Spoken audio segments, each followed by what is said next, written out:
this march called Healthcare for All, because we believe that America, the richest country in the world, should provide healthcare for every citizen, and that our Congressman DeSantis should be here listening to his constituents instead of listening to the big money people in Washington, and supporting health insurance for people in his own district. And I personally am on the Affordable Care Act and have health insurance through that. And that's why we're here today, to try to get our congressman's attention and to let Congress know we want them to support the Affordable Care Act, also known as Obamacare. And Lynn, also my wife Lynn Cummins, has a daughter, Megan, with a personal story. Lynn, do you want to talk about that? My daughter Megan, who's 29 years old, depends on her Obamacare. She has lupus and takes a life-saving medication that costs $6,000 a month. She pays $800 for her ACA.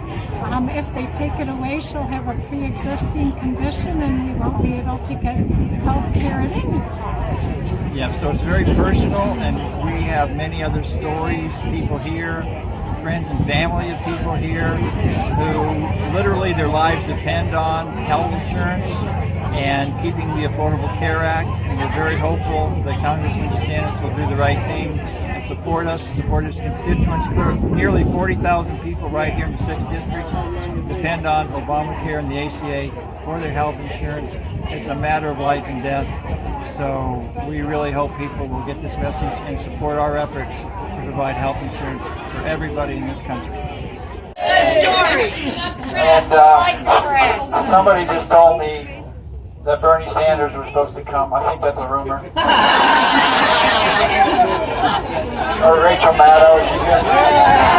The Affordable Care Act is under threat from Republicans who are still doing the repeal and replace line, haven't come up with a replacement yet, and up to 30 million Americans can lose their health insurance if the Affordable Care Act is repealed without a replacement put in place. And none of the Republican replacements that are on the table have even close to the success needed to get through, and none of them go far enough in ensuring coverage for all Americans.